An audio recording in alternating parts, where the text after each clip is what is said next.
नमस्कार दोस्तों, स्वागत है एक बार फिर आपके अपने YouTube चैनल जीवा स्टडी पर। मैं वरिष्ठ अध्यापक मुकेश कुमार जांगड़ आपका स्वागत करता हूं। तो हम जो उत्कर्ष का जो 9 फरवरी को राजस्थान के विभिन्न जिलों में जो पेपर हुआ था उसको देख रहे थे। साइकोलॉजी अपन ने देख ली, हिंदी देख ली, ईवीएस देख ली। अब जो लेवल 2 की जो अलग शिफ्ट हुई थी उसमें जो हिंदी के क्वेश्चन आए थे वो देखेंगे। उससे पहले अगर आप चैनल पर नए हैं तो चैनल को सब्सक्राइब जरूर करें। आज का पहला क्वेश्चन, अत्यावश्यक शब्द में संधि है। कौन सी संधि अत्यावश्यक शब्द में? तो सबसे पहले हम बात करें अत्यावश्यक शब्द का संधि विच्छेद क्या होता है, तो वो होता है अति प्लस आवश्यक। क्या होता है? अति प्लस आवश्यक। ठीक है, मतलब इसमें ई और आ मिलकर क्या बनाएंगे आपके, जो है इस हिसाब से आधा ये बनाएंगे। ठीक है, और ये गायब हो जाएंगे। तो अब आपको पता चल जाना चाहिए कि अत्यावश्यक शब्द में कौन सी जो है आपकी संधि है। तो अत्यावश्यक शब्द है उसमें आपकी संधि है यण स्वर संधि। कौन सी? यण संधि, या फिर हम कह सकते हैं यण स्वर संधि। तो इसका जो संधि विच्छेद होता है वो होता है अति प्लस आवश्यक। और एक अपनी सीरीज चल रही थी, आपको पता है, जो उत्कर्ष के मॉडल पेपर चल रहे थे साइकोलॉजी के, और मैंने आपको बोला था कि परीक्षा से पहले मैं पूरी साइकोलॉजी आपको क्लियर करवा दूंगा, पूरा रिवीजन। 5 यूनिट आपके साइकोलॉजी में, 1 यूनिट अपनी पूरी हो चुकी है 4 क्लासों में। अब जो दूसरी यूनिट है वो आज शाम से शुरू करेंगे। ठीक है, जो आप टेलीग्राम पर मैसेज करे हो उनका जो है रिप्लाई दे दिया था मैंने वैसे कईयों को। तो आज वापस वो सीरीज स्टार्ट कर देंगे और पूरा का पूरा उसको जो है कवर कर लेंगे। ठीक है, अगला क्वेश्चन, जल संरक्षण का सही समास विग्रह और समास का नाम क्या है? ठीक है, सबसे पहले जल का संरक्षण हो सकता है, संरक्षण का जल ये तो नहीं हो सकता। संरक्षण किया जल है जिसका, ये भी नहीं है। जल के लिए संरक्षण तो ये भी नहीं है। तो उत्तर क्या हो जाएगा? ऑप्शन नंबर 1, जल का संरक्षण। और का की कु जैसे ये कर्ता ने कारक, मतलब कारक चिन्ह आ जाते हैं ना, कारक चिन्ह आते ध्यान रखना तत्पुरुष समास होता है। ठीक है, तो जैसे कारक चिन्ह आ जाएंगे हमेशा तत्पुरुष समास ही होगा। तो उत्तर हो जाएगा इसका ऑप्शन नंबर ए।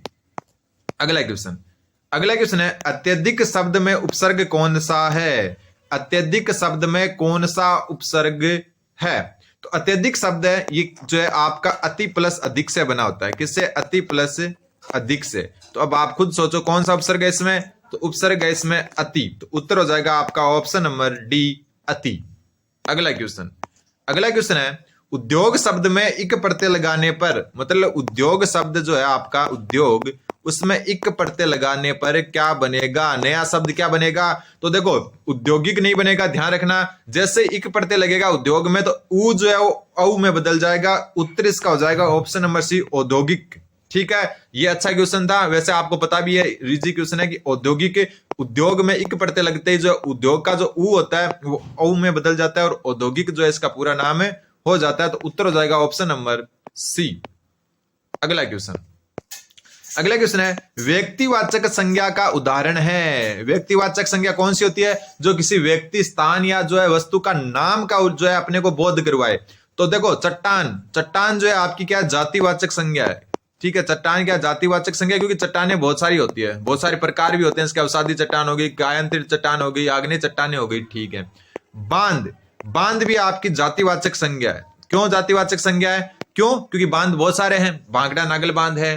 ठीक है, राजस्थान में बात करें तो जो है जाखम जो है परियोजना में जाखम बांध है, माई जो सागर बांध है, माई बजाज सागर बांध है। ठीक है, तो ये क्या हो गया? बांध एक जातिवाचक संज्ञा होगी क्योंकि एक समूह का बोध करवा रही है। फिर भवन, तो भवन भी आपकी क्या होती है? जातिवाचक संज्ञा होती है। क्यों जातिवाचक संज्ञा होती है? क्योंकि भवन, बहुत सारे भवन होते हैं। जैसे जो है किसी का जो है भवन का नाम है कि जो है जांगीड़ भवन, कोई अदर कोई भवन है, तो भवन भी क्या है? जातिवाचक संज्ञा है। ठीक है, तो यहां पर व्यक्तिवाचक संज्ञा हुआ कि किसी वस्तु, स्थान या जो है आपका व्यक्ति के जो है क्या करवाए? नाम का बोध करवाए। तो यहां उत्तर हो जाएगा ऑप्शन नंबर ए, भांकड़ा नागल बांध या भांकड़ा बांध। क्योंकि भांकड़ा बांध एक विशेष बांध का नाम है और नाम का बोध करवाते ही व्यक्तिवाचक संज्ञा हो जाती है। सिर्फ बांध क्या होगा? जातिवाचक होगा। लेकिन जो है आपका भांकड़ा बांध मतलब एक ही बांध है जिसका नाम भांकड़ा नाम है, तो वो क्या हो जाएगा? आपका व्यक्तिवाचक हो जाएगा। अगला क्वेश्चन है जल संरक्षण आज की आवश्यकता बन गई है। वाक्य में रेखांकित पद में क्रिया विशेषण है। देखो इसको रेखांकित करना भूल गया, मैं रेखांकित कर देता हूं। तो देखो रेखांकित शब्द जो है ना इसमें वो आज है। ठीक है, प्रिंट में मिस्टेक हो गई थी, वो वापस सही कर दी गई है इसको। तो देखो रेखांकित शब्द जो है आपका वो जो है किस प्रकार का क्रिया विशेषण है? जल संरक्षण आज की आवश्यकता बन गई है। वाक्य में रेखांकित पद में क्रिया विशेषण कौन सा है? तो आज शब्द है, आज, कल, परसों। ठीक है, उस दिन, ये दिन, तो ये आपके क्या है? काल है। कालवाचक हो गया। क्या हो गया? कालवाचक। काल मतलब हो गया समयवाचक, समय को जो है क्या कहेंगे हिंदी में? काल। तो उत्तर क्या हो जाएगा इसका? कालवाचक क्रिया विशेषण। पता चला ना, आज कल परसों ये सारे जो है काल यानी कि समय को डिनोट कर रहे हैं, समय को जो बोध करवाएगा तो क्या हो जाएगा? कालवाचक क्रिया विशेषण हो जाएगा। अगला क्वेश्चन, अगला क्वेश्चन है अधिकतम शब्द में विशेषण कौन सी अवस्था, अधिकतम जो शब्द है उसमें विशेषण की कौन सी अवस्था है? ठीक है, विशेषण की अवस्था उस हिसाब से होती है जैसे डिग्री होती है ना, इंग्लिश में डिग्रियां होती है ना, सुपरलेटिव, कंपैरेटिव, पॉजिटिव, वो डिग्रियां होती है। वैसे जो यहाँ पर जो ये पूछा कि कौन सी अवस्था है, तो अधिकतम, अधिकतम जो है आपकी वो है उत्तमावस्था, मतलब सुपरलेटिव डिग्री कहते हैं जिसको इंग्लिश में, उत्तमावस्था। उत्तरावस्था क्या होगी अधिकतम की? तो उत्तरावस्था जो होगी ना अधिकतम की वो होगा अधिकतर। क्या होगा? अधिकतर।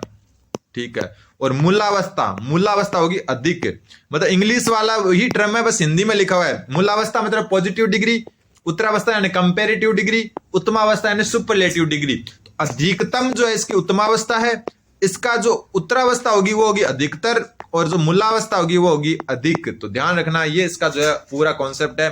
उत्तर इसका हो जाएगा ऑप्शन नंबर ए। अगला क्वेश्चन, अगला क्वेश्चन है निम्नलिखित में से अशुद्ध शब्द बताओ। संरक्षित बिल्कुल सही बात है, ये तो एकदम सही है। अतएव तो ये भी बिल्कुल सही है। संचयन ये भी बिल्कुल सही है। तो उत्तर क्या हो जाएगा इसका? ऑप्शन नंबर बी अंतर्गमन। क्योंकि अंतर्गमन जो है आपका, आपको पता ही अंतर्गमन होता है, अरतगमन नहीं होता। तो ये अंतर में गय के ऊपर रह की मात्रा लगेगी, तो ये हो गया अंतर्गमन। ये है इसका शुद्ध रूप। क्या है? शुद्ध रूप क्या है? ये है। ठीक है, तो ये इसका अशुद्ध पूछा था, ऑप्शन बी अशुद्ध है, क्योंकि जो रह की मात्रा गय पर लगेगी ना कि तय पर लगेगी। तो ये जो है आपके जो है मतलब क्वेश्चन चल ही रहे हैं। तो इसके बीच में मैं एक और बात बता देता हूं, आगे आपकी आ रही है 3rd ग्रेड, एक तो संस्कृत शिक्षा विभाग की परीक्षा और दूसरी आ रही है सामान्य शिक्षा की परीक्षा। ठीक है, इसमें आपके लगभग जो है 2200 पद हैं और इसमें 7000 पद होने, आगे बढ़ते हैं या नहीं वो अलग बात है, लेकिन फिलहाल के हिसाब से बता रहा हूं मैं आपको। तो ये दोनों वैकेंसी मिलाकर लगभग 10,000 के आसपास हो जाएगी। तो इस वैकेंसी को जो है आपको अच्छे से जो है टैकल करना है। रिवीजन के लिए आप जीवा स्टडी पर अगर अभी तक आपने सब्सक्राइब नहीं किया है तो रीड पात्रता आप देख रहे हो, सब्सक्राइब बटन दबा दें। उसको जो है हम तैयारी जो है जस्ट मार्च में स्टार्ट कर देंगे। जो है आपकी मुख्य परीक्षा, सॉरी है जो पात्रता परीक्षा होने के जस्ट बाद में आप 3rd ग्रेड की हम स्टार्ट कर देंगे तैयारी। तो आप जो है सब्सक्राइब जरूर कर दें। अगला क्वेश्चन, अगला क्वेश्चन है सरोवर शब्द है। सरोवर शब्द किस प्रकार का शब्द है? तो देखो सरोवर शब्द जो है आपका वो कौन सा है? आगत है, देशज है, तद्भव है, तत्सम है। तो सरोवर शब्द जो है आपका वो है तत्सम शब्द। कौन सा? तत्सम। और इसका तद्भव शब्द कौन सा होगा? तद्भव होगा सरवर। क्या होगा? सरवर। तत्सम वो होते हैं जो जैसे के तैसे जो है आपके कहां पर आ जाते हैं, जो है हिंदी संस्कृत से जैसे के तैसे हिंदी में आ जाते हैं। और तद्भव होते हैं जो थोड़ा सा बदल कर आते हैं, जैसे सरवर। ठीक है, तो उत्तर हो जाएगा ऑप्शन नंबर डी। अगला क्वेश्चन, निर्माण शब्द का उचित विलोम शब्द है। निर्माण करना, तो इसका क्या होगा? ऑप्शन नंबर ए ध्वंस करना। ध्वंस यानी जो डिस्ट्रॉय करना। ठीक है, ध्वंस इसका क्या हो गया? निर्माण का विलोम क्या हो गया? ध्वंस हो गया। ठीक है, आसवान का क्या होगा? निराश। सबल का क्या होगा? निर्बल। और साकार का क्या होगा? निराकार। ठीक है, ये आपको पता होने चाहिए। तो निर्माण का हो गया ध्वंस। अगला क्वेश्चन, अगला क्वेश्चन है जीवन का आदर्श रूप उपस्थित करके उसका उत्कर्ष बढ़ाने और उसे उन्नत बनाने का रहा है। जीवन का आदर्श स्वरूप उपस्थित करके उसका उत्कर्ष बढ़ाने और उसे उन्नत बनाने का रहा है। रेखांकित पद में वचन का प्रकार। तो उत्कर्ष शब्द पूरा वाक्य पढ़ोगे, देखो जीवन का आदर्श जो है स्वरूप उस जो है उपस्थित करके उसका मतलब एक का ही है। उत्कर्ष यानी उसका उत्कर्ष मतलब एक वचन के रूप में ही यहां पर प्रयोग हुआ है। तो उत्तर क्या हो जाएगा आपका? ऑप्शन नंबर जो है 1। ठीक है, उत्कर्ष हमेशा बहुवचन और एक वचन दोनों में एक समान यूज होता है, लेकिन बात यहां उत्कर्ष की नहीं हो रही। इस वाक्य के हिसाब से उत्कर्ष किस रूप में प्रयोग हुआ है वो पूछा है, तो इसमें वाक्य के हिसाब से एक वचन में प्रयुक्त हुआ है। ध्यान रखना, ये जो वाक्य वाले आते हैं इसको आप डायरेक्ट मत करा करो। वैसे डायरेक्ट जो है 90% सही होता है कि डायरेक्ट करो या जो है वाक्य को पढ़कर करो, लेकिन कई शब्द ऐसे होते हैं जो बहुवचन और एक वचन दोनों में एक जैसे होते हैं। उनमें फिर वाक्य पर डिपेंड करता है कि वाक्य क्या बोल रहा है उसको। वाक्य इसमें एक वचन का बोध करवा रहा है, तो उत्तर हो जाएगा आपका ऑप्शन नंबर 1 एक वचन। अगला क्वेश्चन, निम्नलिखित शब्दों में जो है भिन्न लिंग का उदाहरण कौन सा है? भिन्न लिंग का उदाहरण कौन सा है? सबसे पहले साहित्य, नाम से पता चल रहा है साहित्य जो है आपका क्या है? पुल्लिंग है। किसी भी जो है आप जो है किसी भी वाक्य में प्रयोग करके देख सकते हो, ठीक है। मतलब जैसे साहित्य बहुत अच्छा लिखा गया, साहित्य बहुत अच्छा लिखी गई, ऐसा कभी नहीं बोलते, ठीक है। उत्कर्ष, नाम से पता चल रहा है उत्कर्ष भी आपका क्या है? पुल्लिंग है, ठीक है।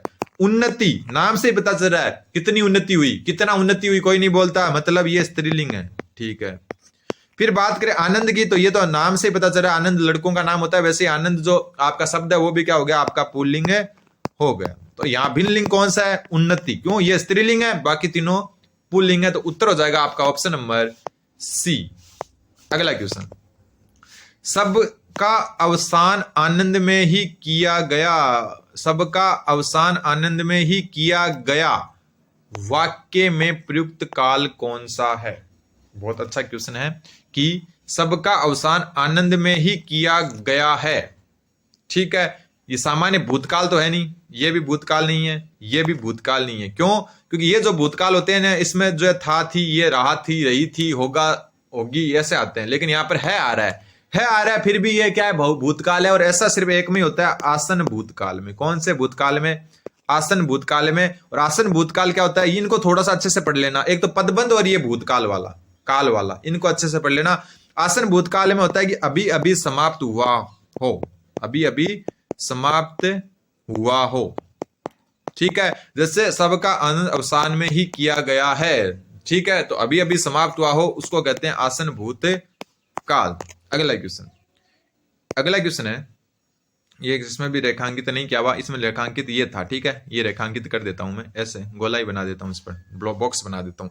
अब क्वेश्चन है कि एक अलौकिक आनंद में उनके विलीन हो जाने से है, एक अलौकिक आनंद में उनके विलीन हो जाने से है, रेखांकित शब्द का अर्थ कौन सा नहीं है? रेखांकित शब्द इसमें अलौकिक था, ठीक है।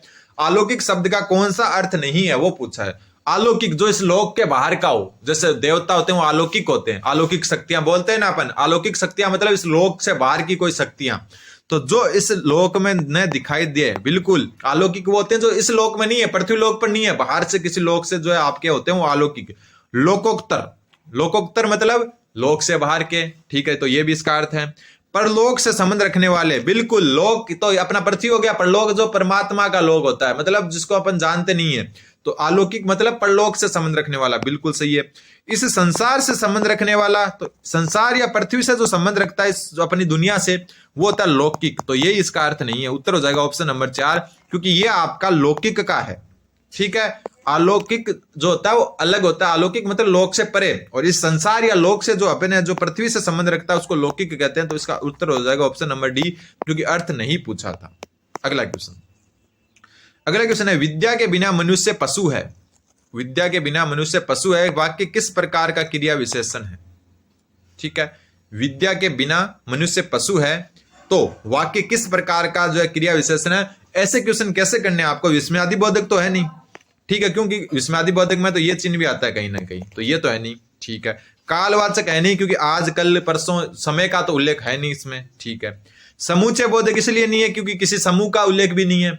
अब आप ये पढ़ो, इस जो है लाइन को पढ़ो, विद्या के बिना मनुष्य पशु है, मतलब विद्या और मनुष्य में संबंध बताया गया कि किसके बिना? विद्या के बिना, मतलब संबंध हो गया ना आपस में, तो ये आपका संबंध बोधक का ध्यान रखना क्या है, क्योंकि ये संबंध बता रहा है कि किसके बिना? विद्या के बिना मनुष्य पशु है, विद्या और मनुष्य में संबंध बता रहा है, तो उत्तर हो जाएगा इसका संबंध बोध। अगला क्वेश्चन, राजस्थानी भाषा का उद्भव कहां से हुआ? राजस्थानी भाषा मायड मांगे मान्यता, ठीक है, तो राजस्थानी भाषा का उद्भव कहां से हुआ है? तो राजस्थानी भाषा का उद्भव जो है वो कौन सी भाषा से हुआ, ये पूछने की कोशिश हो रही है, तो ये मरुगुजरी अपभ्रंश से हुआ है। मरुगुजरी भाषा के अपभ्रंश से राजस्थानी भाषा का निर्माण हुआ है, तो उत्तर हो जाएगा ऑप्शन नंबर ए। अगला क्वेश्चन, निम्नलिखित में से किस विकल्प में अल्प विराम, अल्प विराम मतलब कोमा जिसे कहते हैं इंग्लिश में, ये वाली कोमा, वह पूर्ण विराम चिन्ह, पूर्ण विराम होता है जैसे खड़ी पाई कहते हैं जिसको, का प्रयोग हुआ है, तो ये तो आपका है नहीं, ठीक है। ये देखो, ये रहा, ये हो गया यहाँ पर अल्प विराम और ये हो गया आपका पूर्ण विराम, तो उत्तर क्या हो जाएगा? Option number B. यहां पर देखो अल्प विराम, ठीक है, 1 मिनट, क्वेश्चन वापस देखना पड़ेगा मेरे को, ये गलत टाइप हो रखा है, थोड़ी सी टाइपिंग मिस्टेक हो गई थी। ठीक है, अब देखो आपका अल्प विराम होता है कोमा और पूर्ण विराम होता है खड़ी पाई। तो ये देखो कोमा और खड़ी पाई दोनों इसमें है, तो ये इसका सही उत्तर हो जाएगा। ठीक है, इस चिन्ह के बारे में कल मैंने बताया था, क्या कहते हैं इसको, कमेंट जरूर करना है। कल वाली वीडियो हिंदी वाली देखिए तो आपने, यहाँ पर जो है आपका पूर्ण विराम तो है लेकिन अल्प विराम नहीं है, और यहाँ पर तो ये जो है ये आपका है नहीं, उद्धरण चिन्ह यहाँ पर, तो ये भी गलत हो गया, ये भी गलत, सॉरी ये भी गलत हो गया, ये भी गलत हो गया, और ये यहाँ पर भी नहीं है। तो उत्तर क्या हो जाएगा, ऑप्शन नंबर बी। अगला क्वेश्चन है, किस विकल्प में संयुक्त वाक्य नहीं है? किस विकल्प में संयुक्त वाक्य नहीं है? तो देखो संयुक्त वाक्य में मैं आपको बता चुका, और, अथवा, या, किंतु, परंतु, बल्कि, ठीक है, इसलिए ये सारे आते हैं, मतलब ये शब्द आ गए, मतलब क्या हो गया, संयुक्त वाक्य हो गया। कौन सा नहीं है पूछा है, ठीक है, ये और आ गया तो ये संयुक्त वाक्य है, ये अथवा आ गया संयुक्त वाक्य, किंतु आ गया संयुक्त वाक्य, तो कौन सा नहीं है, पहला ही नहीं है। पहला आपका कौन सा वाक्य है, मिश्र वाक्य, कौन सा है, मिश्रित या मिश्र वाक्य है, तो उत्तर क्या हो जाएगा, ऑप्शन नंबर ए। अगला क्वेश्चन, निम्नलिखित में से किस विकल्प में मुहावरा व उससे संबंधित अर्थ शुद्ध है? ठीक है, जान हथेली पर रखना, मारा जाना, ये गलत है। क्यों, जान हथेली पर रखना जो है आपका होता है, जान हथेली पर रखना मतलब मरने से ना, मरने की परवाह नहीं करना, मरने की परवाह नहीं करना। जैसे जो है योद्धा जो होता है युद्ध में जो है जान हथेली पर रखता है, मतलब मरने की परवाह नहीं करता। ठीक है, जमीन पर पैर न पड़ना, धीरज बांधना नहीं है। जमीन पर पैर न पड़ना एक प्रकार से हम कह सकते हैं घमंड में रहना, अभिमान में रहना। ठीक है, जल्लीकट्टी सुनाना और भड़काना नहीं है। जल्लीकट्टी सुनाना का मतलब हो गया जो है, जल्लीकट्टी सुनाना मतलब भड़काना नहीं है, मतलब खरी खोटी सुनाना, खरी खोटी सुनाना। ठीक है, तो सही कौन सा हो गया, ऑप्शन नंबर डी, जहर का घूंट पीना, यानी कि कड़वी बात सुनकर सहन कर लेना। कोई आपको कड़वी बात कहे फिर भी सहन कर लो तो उसको कहते हैं जहर का घूंट पिलाना। अगला क्वेश्चन है, देश भर के दलित अब बेरोजगार नहीं रहेंगे, रेखांकित शब्द में पदबंध कौन सा है? ठीक है, बात देखो, देश भर के दलित, मैंने आपको बताया था कि जैसे जो अपने आ जाए ना, कि जो शब्द जो आपका रेखांकित होता है, या तो उसका पहला शब्द देखते हैं या पूरे को देखते हैं। ठीक है, पहला शब्द अगर जो है अपने को पता चले कि संज्ञा है, सर्वनाम है, तो वो उसी प्रकार का क्रिया विशेषण हो जाता है। लेकिन यहाँ देश भर के दलित, बात हो रही है देश भर के दलितों की, तो दलित शब्द जो है आपका क्या, आपका संज्ञा है। क्या है, संज्ञा। तो ये पूरा पदबंध संज्ञा को डिनोट कर रहा है कि देश भर के दलित, उत्तर हो जाएगा इसका संज्ञा पदबंध, ऑप्शन नंबर ए।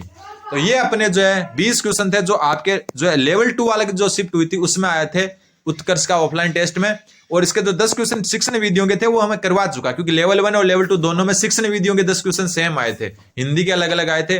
उम्मीद है आपको समझ में आएंगे। चैनल को सब्सक्राइब करें। धन्यवाद, बने रहें जीवा स्टडी के साथ।